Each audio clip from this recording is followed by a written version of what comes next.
सभी साथियों को सादर प्रणाम।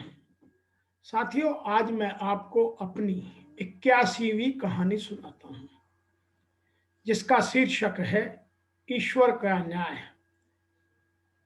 और in English justice of God.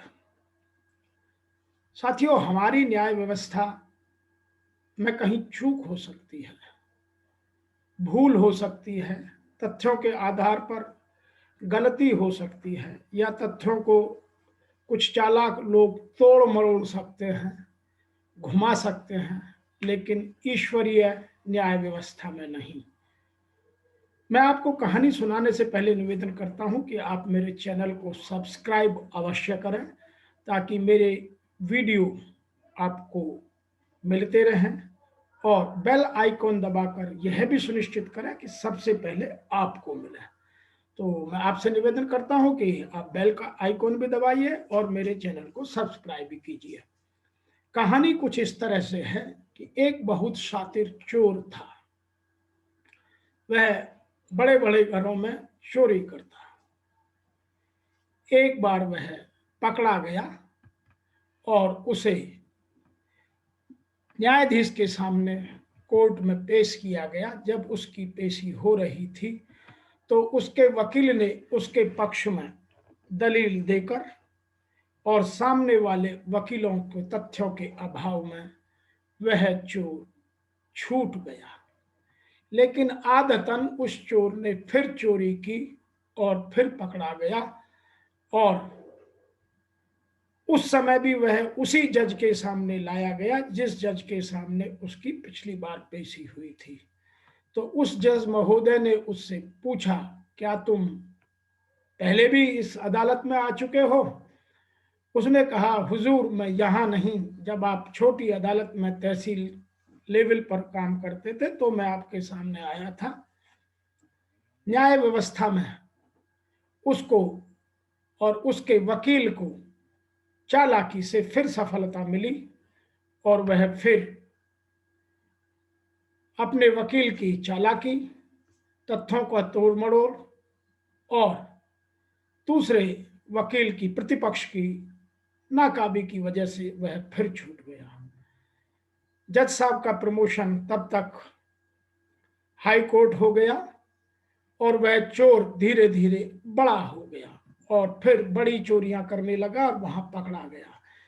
उसका मुकदमा पहले निचली अदालत में चला, उसको सजा हुई। फिर वह उसके ऊपर की हाई कोर्ट अदालत में जब अपील की तो उन्हीं जज साहब के सामने मुकदमा पहुंचा जिनके सामने वह पहले 2 बार मुकदमा लड़ चुका था। जज साहब ने उसको देखा और उस बार पुलिस ने तथा प्रतिपक्ष के वकील ने अपने तथ्यों को खूब मजबूती के साथ पेश किया और वह केस में नहीं बच पाया, और उसको उस जज साहब ने अपनी ही कलम से उसको 2 वर्ष की सजा सुनाई। वह उसी अदालत में जोर जोर से चीखने लगा, जज साहब, मैंने इस बार चोरी नहीं की है। जज साहब, मैंने इस बार चोरी नहीं की है। मैं इस बार निर्दोष हूं। पहले 2 बार मैंने चोरी की थी और मैं छूट गया। जज साहब शांतियां देखते रहे और उन्होंने यह महसूस किया कि यह हमारी न्याय व्यवस्था नहीं, ईश्वरीय न्याय व्यवस्था है। जब उसने चोरी की थी तो वह हमारी न्याय व्यवस्था से बरी हो गया और इस बार वह स्वीकार कर रहा है कि मैंने चोरी नहीं की है, और ईश्वरीय न्याय व्यवस्था ने उसे पुरानी 2 चोरियों की वजह से इस बार चोरी ना करने पर भी सजा दिला दी। यह है ईश्वरीय न्याय व्यवस्था। इस कहानी से हमें 3 शिक्षाएं मिलती हैं। सबसे पहली, हमारी न्याय व्यवस्था में गलतियां हो सकती हैं, किंतु ईश्वरीय न्याय व्यवस्था में नहीं। नंबर 2, जो अपराध करता है उसे सजा अवश्य मिलती है, भले ही देर से मिले। नंबर 3, हमारी व्यवस्थाएं ईश्वरीय व्यवस्था के सामने बहुत छोटी हैं।